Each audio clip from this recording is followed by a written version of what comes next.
Yeah,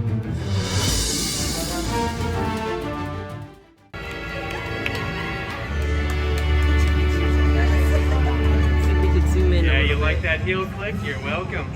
Wow, and a band is playing for me. That's so thoughtful. Wow. How you doing, everyone? Oh, good. All right. It's a beautiful day in the neighbor pool. A beautiful day to be Deadpool. It's story time. Story time. We got any fans of Mr. Rogers out there today? All right. I'm a pretty big fan of Captain America myself. Are you guys ready for story time?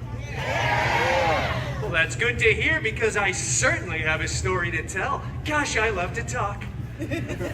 Today's story is a beloved bedtime classic, mashed up with a very profitable licensing agreement. You guessed it, it's Cinderpool. I heard one person start to clap. You can clap for that if you'd like. Wow, that was so genuine and unprompted. Very nice. All right. Well, that doesn't work. It's not like we have a Disney budget or anything. That's all right.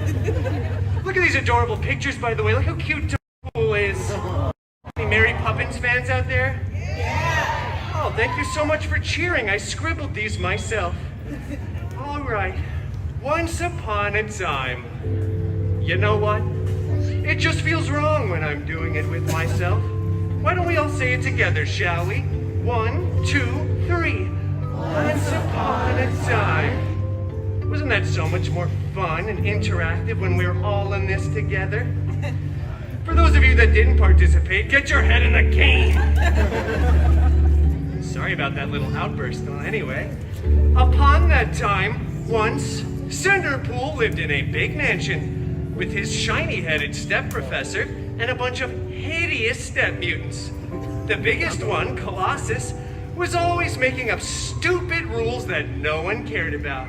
Like, please stop labeling other people's food in the fridge with your own initials. And for the love of Feige, stop hanging your underwear from the ceiling fan. Never understood that rule. I don't know how else I'm supposed to air those out. Well, anyway. The other main step mutants, Negasonic Teenage Warhead. Such a cool name. I've got some fans back there, yeah. She was always just texting and rolling her eyes. They were both super jealous because Cinderpool had a much, and I do mean much, larger fan base.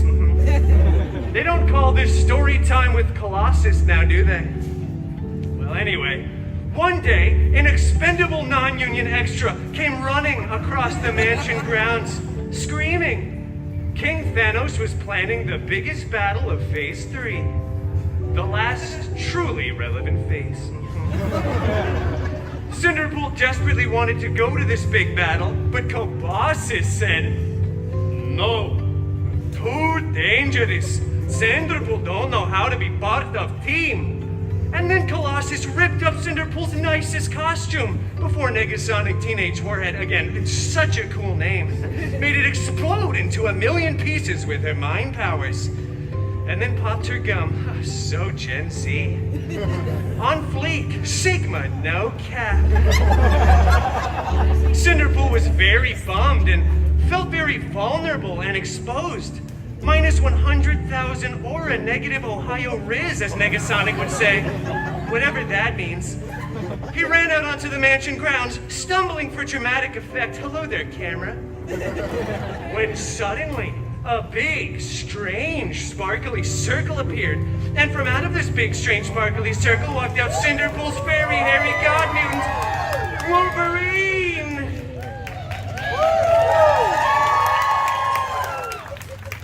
All right, come on, Loki Bear. You have to actually step through the big, strange, sparkly circle. Otherwise, the audience isn't going to know that you're here yet. Oh, yeah. Look, everyone, it's Wolverine!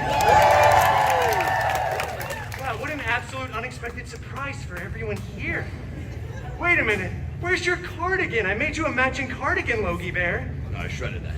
Oh, wow. Well, that wasn't very mindful of you. Not very demure at all, actually.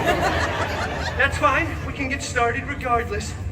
Oh, fairy, hairy god mutant Wolverine. I desperately want to go to this big battle, but my mean step mutants vaporize my costume and... Shut up! Growled Wolverine lovingly. What? I need a new costume. I gotta go to that big battle. Just get another costume then. And stop writing me into these stories. Okay. Well, after that very sage and somewhat Australian advice, Cinderpool headed off to the wardrobe department to get a freshly laundered costume, and then went to the big battle. Cinderpool missed most of it, though, because he stopped for some delicious chimichangas along the way. Yeah, you know, priorities, right? But rest assured, when Cinderpool got there, the Avengers were winning. Captain America looked so cool and so ruggedly handsome in those pants. Oh, I love Mr. Rogers. And meanwhile, Cinderpool's very hairy god mutant Wolverine was... I'm going to Pim's. Okay, Pim's Test Kitchen. Yeah, that checks out. Everyone give it up for Logie Bear. Hate to see you go, buddy, but that's all right. I don't think Disney had the rights to him back then anyway, so it's fine. Glad we have you now, though, buddy. Anyway, as the aliens were finally fleeing away in defeat, Cinderpool saw something on the steps of one of the spaceships. It was a single glove. And a high five for a child. There you go. Yeah, you're welcome for the core memory, kid. Wow, this glove was so fancy. Big and gold with beautiful jewels. I think there were 6 of them, now that that's really relevant information. I wonder who this fits, thought Cinderpool, before trying it on. After some clicking, whizzing, and whirring, it adjusted right to Cinderpool's arm. Then, out of nowhere, Iron Man came flying in out of left field screaming, "Hey, please take that off. This is my sacrifice to make, okay? I really don't want to play Iron Man until I'm 90. In fact, I would rather be doomed than be Iron Man again. Doomed, I tell you. Trust me, guys, I am just as confused as you guys are. Well, anyway, then other, much less relevant Avengers came running in too, saying things like, "Please put that down, that's not a toy, whatever you do, do not snap." So obviously Cinderpool snapped. Oh, Cinderpool snapped a bunch, both physically and mentally. Then the weirdest thing happened. It was probably unrelated to Cinderpool's actions, but half of everyone kept disappearing, and then reappearing, and then disappearing again. So many people were crying. Tony said "I love you" like 3,000 times, which is a little mushy, quite honestly. But eventually everyone did come back. Well, everyone except for those that text and call during a movie theater experience. We didn't want them back. But everyone else did. But then, the Avengers tackled Cinderpool, ripped off his new favorite glove, and when they went on to remake the movie, they CGI'd Tony's head onto Cinderpool's majestic body, and it went on to become the most profitable film of the Feige cinematic universe. The FCU, as I like to call it. I know, I'm still workshopping that acronym. I feel like there's just one too many letters. Well, anyway, everything worked out for old Cinderpool, because Cinderpool went on to start his own, even more successful franchise. Yeah! Thank you so much. Who's relevant now, huh? It was so successful, in fact, that Cinderpool was eventually invited to be part of the Avengers Endgame 2. I'm gonna hold the pose so you can get a good shot. There we go. Electric Boogaloo. Yep. Avengers 2 Electric Boogaloo in theaters at some point in the unforeseeable future. Well, that's the end. Game, if you will. All right, 4 people are fans of puns out there. That's very good to hear. Not like I practice that in the shower all morning. All right, anyway.